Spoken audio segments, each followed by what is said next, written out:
Joining us now, former U.S. Army surgeon and COVID-19 patient, Congressman Neil Dunn. Congressman, thanks for joining us. How are you feeling? Good morning. I feel excellent. Thank you. Absolutely. Now tell me what's going on in your state, because, I know they're trying to ramp up testing down there. If we take a look at the cases and deaths by day for the month of April, you'll see the numbers yourself, and everyone at home can see how they've gone up. April 1st, you can see 6,955 deaths, and it continues to go up from there. What do those numbers tell you, and what's happening now? So what we do is we look at the curves, what's happening day on day, and the news is good there. We've peaked and we're headed down the curves in terms of new cases and things like that. So I think that I think the mitigation is working, of course I had a very keen interest in that since I actually caught the virus.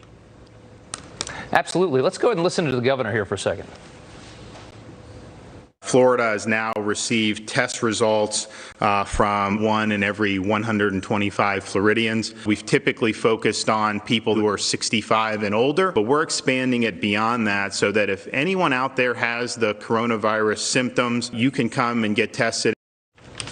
All right, it sounds like you guys are doing some pretty good work on the testing, and I know in Miami and part of the county, there's a place where almost anybody can go get a test right now. How are you doing this? That is absolutely the right thing to do. We have no idea what the denominator is until we start testing the broader sections of the population. So I applaud the governor for this. I mean, I think it's vitally important that we get a better sense of, how many people have been exposed and, and who's positive.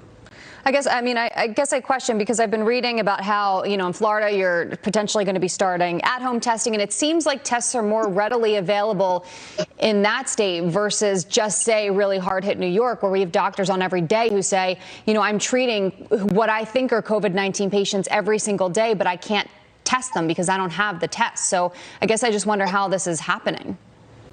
So, it's a terrible thing. We got ourselves into a situation where we not only get the virus from China, we depend on China for the reagents to perform the tests. We need to be able to do more testing and do it more robustly in this country. And we're getting to the point now where we'll start changing to immunoglobulin testing, which is to see who's been exposed as opposed to actually testing for the virus.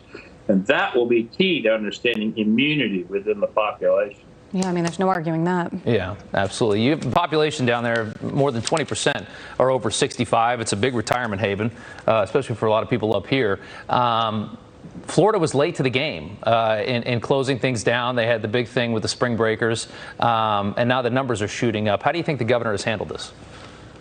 I think he's done a great job, honestly. You look at just getting the denominator for Florida will help the rest of the country, because we can generalize to how the disease behaves, and as I say, we are seeing new cases fall off, and so I think we're heading in the right direction. I'm very pleased with that, and certainly, as somebody with the disease, I can sympathize with everybody who has it.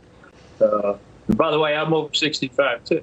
Oh yeah, I was going to say, are you 100% now, or are you 100% back to normal? And what's your message out there for people watching who, may either have it or think they do? They're feeling symptoms.